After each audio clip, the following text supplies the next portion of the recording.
Mas Didi Kempot adalah salah satu seniman yang dedikasi tingginya luar biasa. Jadi dia ini seniman sing pantang menyerah dalam berkarya. Nulis syair terus. Ibaratnya kalau saya boleh memberikan gelar, dia pujangga, dia penyair. Secara nggak langsung dia mengajak untuk istighfaro sak kuatmu gitu. Jadi yang merasa Kempoters, yang merasa Sobat Ambyar ya, kalau jenengan itu panutan jenengan ya sudah diikuti. Jiro lupat mo 678. Nah, untuk perjalananku aku meninggalkan jane aku. Musiknya aku ora tak tinggal. Kene banyak sing seniman-seniman atau apa kabar-kabari Mas Pende iki sudah musik haram dan sebagainya. Lah asline piye ta, memang aku ya krungu ngono. Oh, Pende saiki mu dukon ngendang angel kok ora gelem. Wah, ngono kuwi. Kaya ban radial. Dadi gede. Angkano enggak, Mas. Nyatane kan ini Mbak Win ya aku yo ngendang. Cuma memang aku kudu luwih fokus karo urusan umat, karena posisiku dadi seniman iki nek ning karyaku jenenge magnet wong. Pemain kendang iki lah aku ki nekake wong iki gampang banget. Suatu contoh kaya jenengan sudah pernah ikut konser Pager Desa. Itu sekitar pelosok banget kayak peteng banyu wae angel. Sekitar 20.000 orang menonton neng ngarepan. Dan itu di situ pengaruh dari seniman gede tuh Mas, wong sing odo-odo aku tuh. Nah, neng kono kuwi lah aku mikir biyen Mas. Aku ki golek pahala itu paling cepet ensemble, tapi golek dosa ya ensemble di situ. Nah, aku cedak karo Gusti Allah tuh karena frekuensi bunyi, karena musikal juga. Jadi hijrahku aku nyedak karo sing gawe urip, dadi saiki istilahnya ngurusi umat, itu juga karena seni, bukan karena pengaruh-pengaruh orang-orang yang notabene sudah ulama, bukan. Tapi memang saya riset, terus saya menemukan tanda kebesaran Gusti Allah itu. Akhirnya saya seperti ini. Tapi ngene Mas, jenengan bisa dikatakan ya untuk urusan kendangan yang dengan pola seperti ini kan pionir ya toh.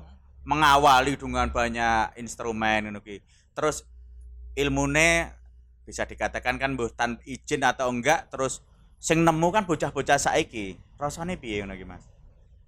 Iya nek aku rasa monggo lah, silahkan selama aku meling bae. Aku meling karo kanca-kanca mbuh kuwi kendangan kuwi apik apa elek ora ngerti. Aku meling karo sing nganggo wae. Iki gunakno dienggo apik, dienggo sesuatu sing apik, aja mbok pamer. Nek engko dienggo pamer, walau-walam aku wis tau diuji karo Gusti Allah sing paling mengerikan. Bahkan ning dunia seni ra nek wong ngerti aku kuwi diuji Gusti Allah ngopo ki ra nek wong ngerti. Soale aku wis tau diuji sampai aku ra iso apa-apa ya. Bahkan linggih ngene iki ra iso. Karena aku ora tawaduk, aku ora ngrumangsani bahwasane aku iso ngendang, aku iso seperti iki mergo Gusti Allah iki enggak. Karena aku proses, karena aku latihan, karena aku keren. Ya kuwi akhirnya aku kena penyakit sing mabut banget, penyakit sing berat, kena infeksi paru sampai aku batuk darah dan sebagainya, sampai awakku mau sak biting.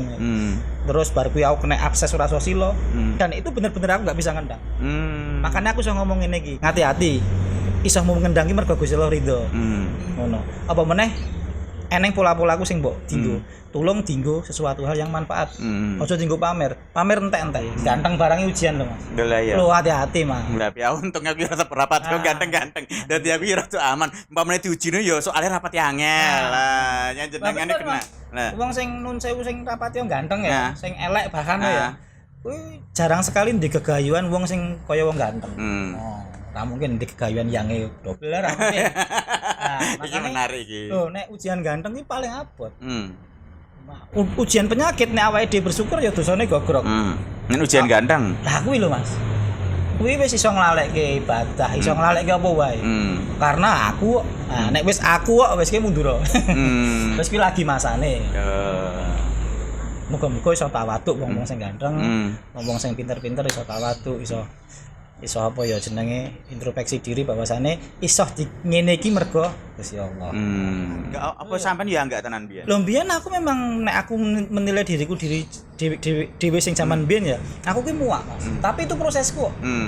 Memang kudu ngalami kuwi. Harus mengalami itu. Terus aku iso cerita kaya ngene iki mau.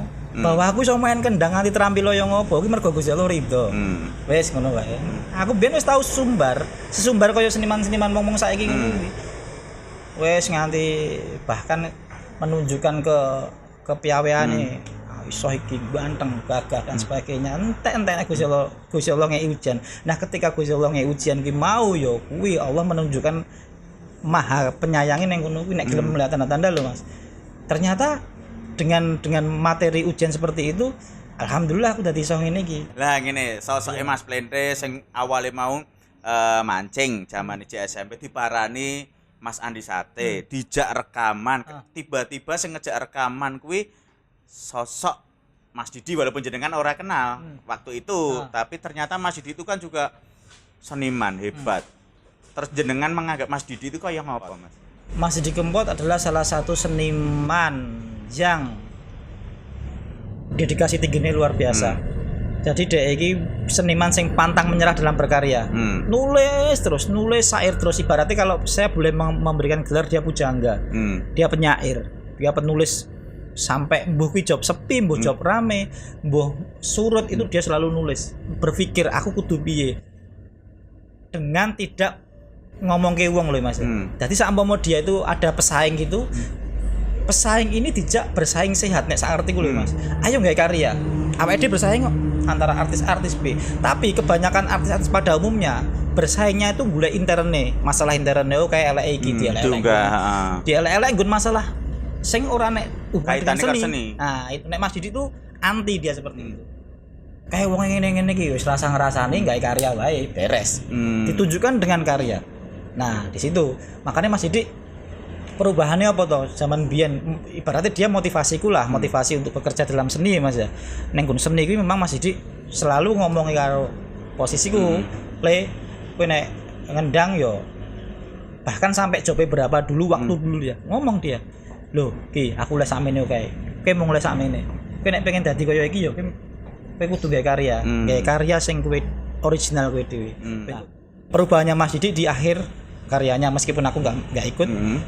Tapi aku selalu mantau. Karena hampir sekitar 630 lagu itu di tangan saya. Mas Didi Kempot. Bahkan 30% belum diedar. Itu titipan dari Belanda. Saya yang nyatet dhewe, tak catet dhewe karena saya mengingat Mas Didi itu masalah teknologi bluk. Ya, HP ini 200.000-an, tapi nomor jope 200 juga. Lah ya. Lah cacah kuwi job 250 HP-ne kene iki kamerane 3 kok wisana. Lah iya ta. Aku ya pengen ngono kuwi kene iki nek bundere 3 ning tak templeki pines, tak lem. Ken ketok kaya kancane ning ya ora iso panane ngono wae. Mas Didi memang enggak begitu mengikuti teknologi. Jadi yo HP-ne yo poliponik itu seneng banget dah. Ganti casing pamer-pamer aku dulu. Nah, ganti le. Nah, itu mengingat itu tak dokumenke ketika dulu loh itu sebelum Manek Lare Jawi dan sebagainya itu aku sudah mulai nulis, sudah mulai ngelumpukke lagu-lagune Mas Didi, albume tak lumpukke terus sing gawe rung dadi yo tak. Nah, itu tak masih ada ya Mas ya? Masih di dokumen saya masih ada dan rencana nanti akan saya kembalikan ke yang berhak gitu kan. Nah, perubahannya Mas ya, perubahan dalam berkarya. Nah, ini yang menjadi kebanggaan seniman-seniman. Bahkan monggo silahkan dicontoh nggih. Mas Didi sebelum meninggal mungkin min 1 tahun sebelum meninggal pengkaryaannya sudah berhubungan dengan Tuhan. Itu yang saya menjadi bangga. Sampai karya terakhir judulnya Istighfaro Kesalmu. Nah, itu aneh menurut saya. Menurut saya aneh. Dari background yang beliaunya seperti itu. Nah, itu nggak perlu diceritakan. Wih, ngeri, ngumpuli aku mungkin. Tapi yang kita ceritakan ini dari dia menceritakan cinta, putus cinta sampai ke ketuhanan. Ya, lagunya tentang ketuhanan itu sangat luar biasa menurut saya. Wah, ini aneh banget. Sebelum meninggal dia sempat syuting itu untuk mengingatkan Kempoter. Secara nggak langsung dia mengajak untuk istighfaro sak kuatmu gitu. Jadi yang merasa Kempoters, yang merasa Sobat Ambyar ya kalau jenengan itu panutan jenengan ya sudah diikuti. Jadi menurut saya karya terakhir dia saya akuni jempol. luar biasa. Ini kaitannya karo Mas Didi Kempot. Ojo-ojo. Mas Didi Kempot kan di akhir hayatnya kan gawe lagu sing istighfaro sak kuatmu. Lah ojo-ojo ya ada kaitannya kalian jenengan karo sampean. Mungkin cerita pernah curhat apa ngono? Pernah enggak? Pandangan Rasan-rasan biyen. enggak, pandangan mripate Mas Didi ketika melihat saya di Boyolali itu. Acara apa gimana? Acara apa ya, eventnya Boyolali Mas. Jangan nenek pura ketok. Ora katut aku. Isu-isu dia melihatnya sudah arahnya ke umat. Terus aku sudah, kan aku lah ibaratnya ngejob toh.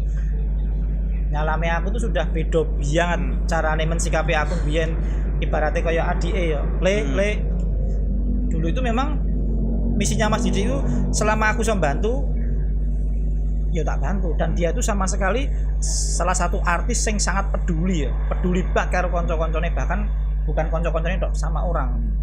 Ibaratnya aku ki punya anak tuh nggak pernah bayar biaya apa tuh nggak pernah bayar, sampai kendangku itu nggak ngopo-ngopo ngomong lagi dandanono di chat bae kendang, sampai segitunya. Dia itu bingung supaya nek iso koncone seneng. Itu jiwane Mas Didi seperti itu, makanya aku apal biata. Tapi dia itu wong paling tegas balak dalam berkarya. Balak tanya Eko Gudel itu dia sering dikasih masukan sampai ya mlebu ning ati gitu. Kalau ketika dia pas ngandani wah, tapi sosialnya setahu saya seniman baru Mas Didi yang apa ya peduli banget. Ibaratnya seperti kemarin acara di salah satu TV itu kan dapat segitu kan luar biasa. Orane kaya liyane. Nah, ya, itu dan itu buat umat, untuk kebutuhan umat. Nah makanya akhir hayatnya Mas Didi itu sodakonya luar biasa, berhubungan dengan apa teologi, berhubungan dengan agamanya juga luar biasa. Jadi ya insya Allah husnul khotimah insya Allah.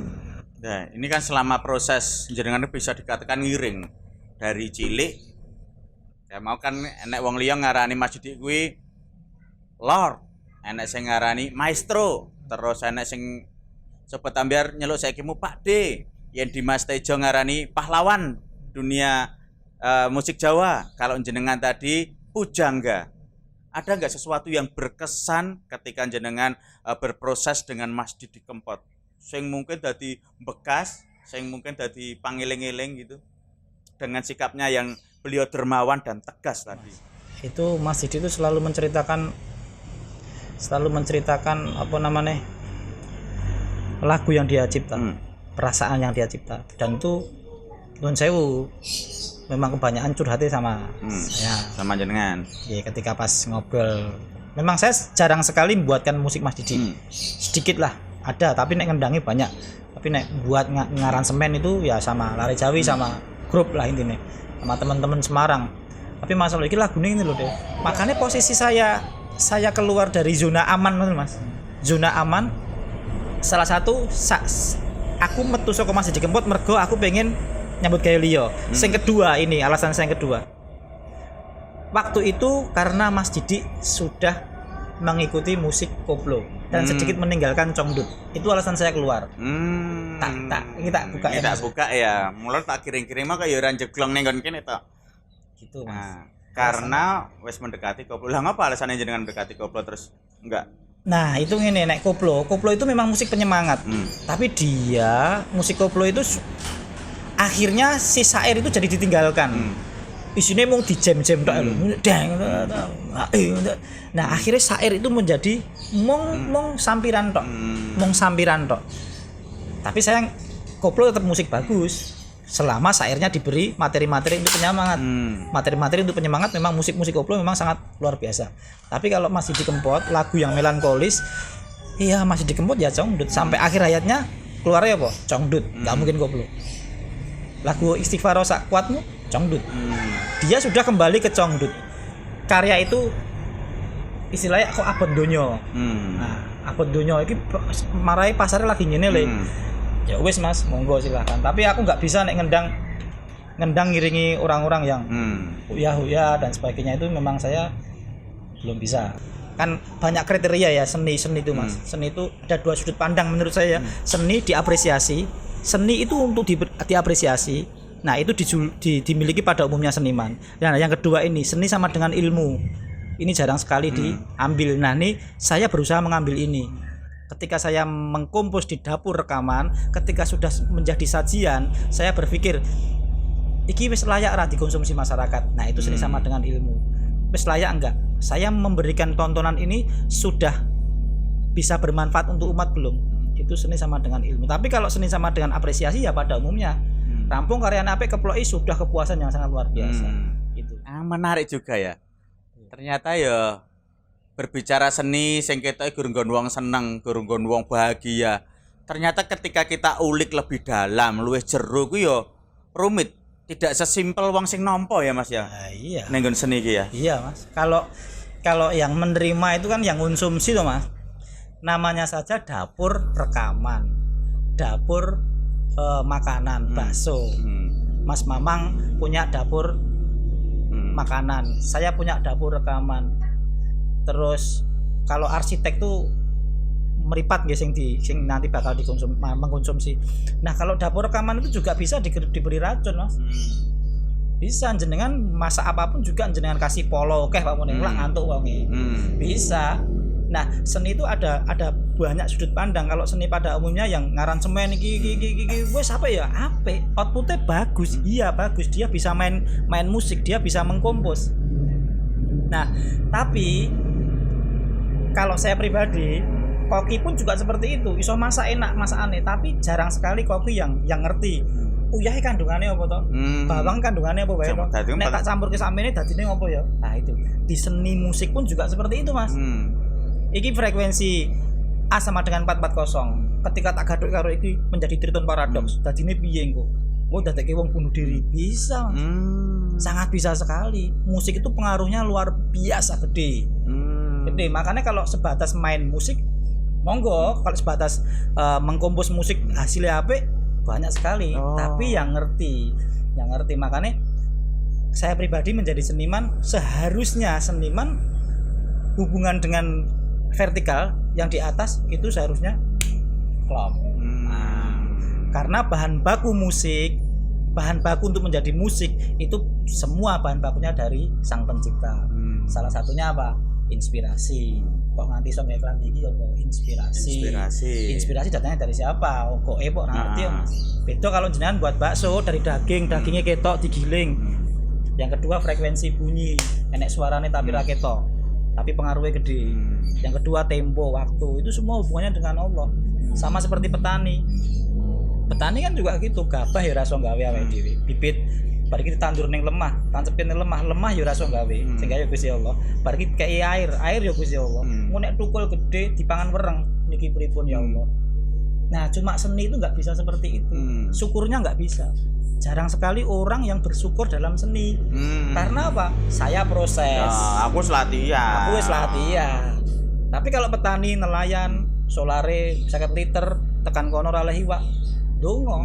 Karena iwak gune Gusti Allah, laut gune Gusti Allah. Semua bahan bakunya dari Allah, termasuk seniman. Maka dari itu alasan saya untuk seperti ini ya itu. Saya senang banget jadi seniman tuh, sangat bersyukur sekali karena saya bisa melihat tanda kebesaran Allah. Nah, dari situ makanya saya bisa cerita seni koyo opo, seni itu lembut Mas, rasa.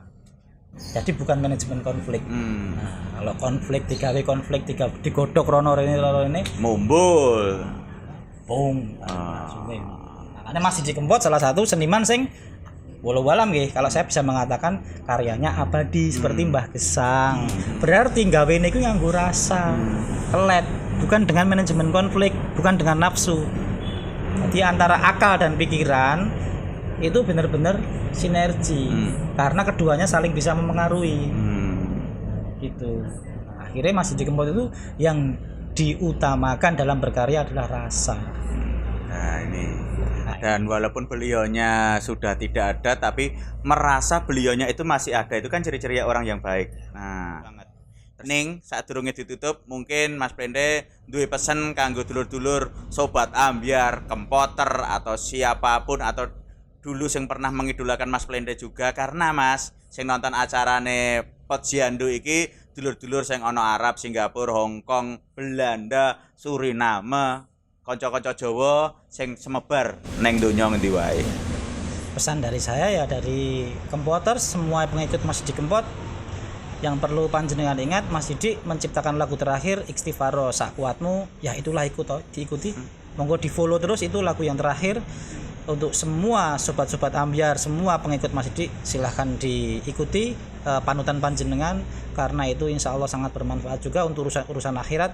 Terus sama pesan saya untuk musisi-musisi yang pemain perkusi yang ngendang dan sebagainya, syukuri nikmat yang diberikan Allah, syukuri apa yang diberikan Allah, jangan menjadi sesuatu hal yang nanti outputnya sombong, outputnya congkak. Monggo silahkan berkarya dengan rasa, supaya nanti panjenengan bisa diapresiasi dengan rasa, bukan dengan nafsu, yang jelas bukan dengan nafsu, dan karya-karya panjenengan bisa menghantarkan ke proses husnul khotimah insyaallah. Seperti itu. Mungkin pembicaraan saya tadi ada benarnya itu mutlak dari Allah, kalau ada salahnya mutlak dari saya. Alhamdulillah, matur sembah nuwun Mas Plente Sama-sama, atas Mas. wekdalipun, atas ilmu yang dicurahkan kepada saya secara pribadi, dan mungkin juga nanti bermanfaat kagem panjenengan. Amin. Ngaten mawon nggih Mas Plente nggih. Sami-sami. Siap. Nggih, dulur-dulur menawi wonten klenta-klentenipun penatur nyuwun pangapunten. Assalamualaikum warahmatullahi wabarakatuh.